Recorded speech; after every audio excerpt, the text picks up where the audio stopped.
Hello everyone, welcome to another trip report. After a few relaxing days in Amsterdam, exploring the Netherlands and braving the famously unpredictable Dutch weather, it's time for something new. My very first intra-European flight, and my first time actually on a European full-service carrier, KLM. Today we're flying their newest short-haul aircraft, the Airbus A321neo in economy. And so, we start our journey today at the Schipol Airport Plaza.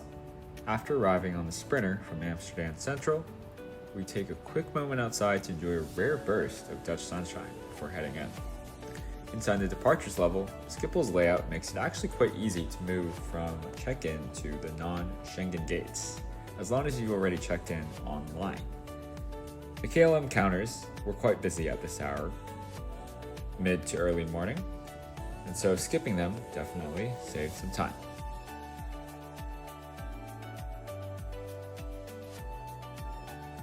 Once after security, Schipol is divided into 6 distinct concourses. The former concourses A, B, and C gates, along with the select D gates, handle the Schengen flights, meaning no extra passport check before boarding. Now, while convenient from an advocate's perspective, I was a little disappointed. Most of these concourses, apart from Concourse D, where we later board, offered very limited apron views. But still, the terminal itself is modern, spacious, and very well equipped. And so, with a bit more time to spare, I wandered over to the D and E gates for a stroll, and of course, some plane spotting. From morning through midday, these concourses are a mix of North American carriers and long-haul KLM departures to South America. Delta, unsurprisingly, has the largest presence here, with flights to nearly all of its major hubs, except Los Angeles. This particular aircraft, the Delta A330-900neo, is bound for Salt Lake City. And just a few stands down, United 7879 is preparing for its transatlantic hop to Chicago. We'll later see a 767 also operated by United heading to DC, as well as an American Airlines 787 operating its only Amsterdam route, a non-stop to Dallas-Fort Worth.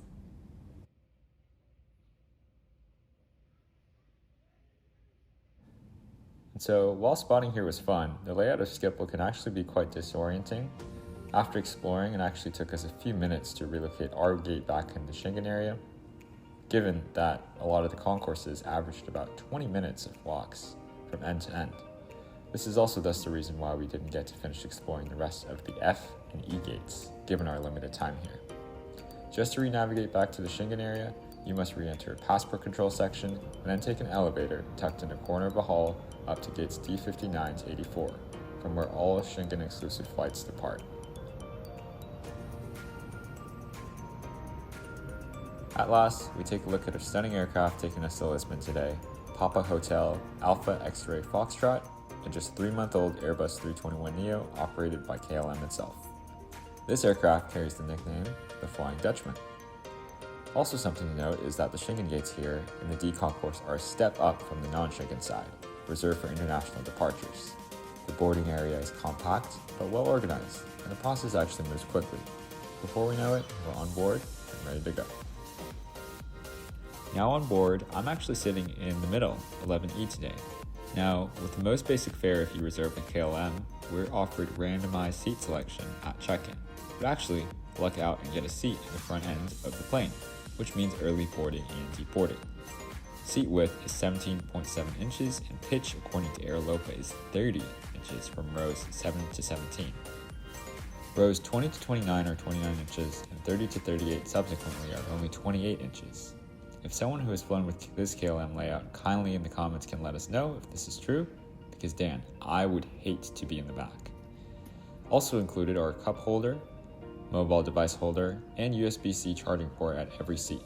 It's a wise and modern design, but the device holder is non-adjustable unlike what you see on American Airlines, and you can only place your device horizontally.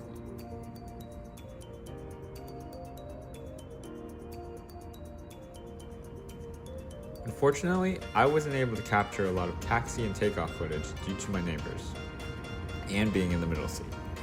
But I can guarantee you'll be seeing a lot more 321neo action in the upcoming uploads, given the aircraft's popularity amongst almost every major airline you can think of. Now, back to the service and flight itself. KLM, and I believe many European carriers, do offer light refreshments. Here we have a traditional Dutch sandwich. Nothing special, just 2 slices of bread with a spread of Gouda cheese. This is a refreshing change from the pretzels and snack mixes typical on North American carriers. The service strikes a solid middle ground between the full meals you may receive on Asian carriers and the lone pre-packaged snacks on domestic North American flights. Prior to landing, and mind you, this was only a 2.5-hour flight, we were served another round of drinks and a small piece of apple cake.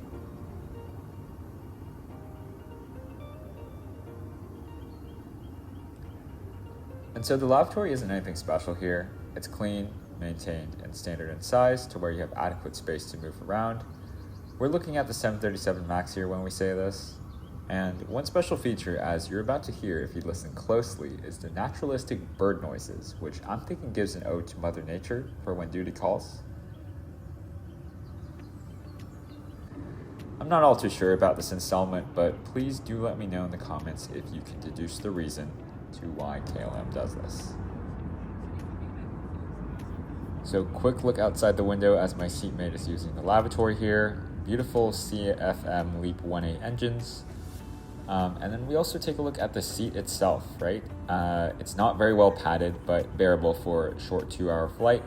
KLM almost exclusively uses the Recaro BL3710 seat on their short-haul fleet, and they've managed to actually do a good job in terms of retrofitting their older 737s to have consistency of this same seat type. For about 130 euros one way, the flight was definitely a solid deal.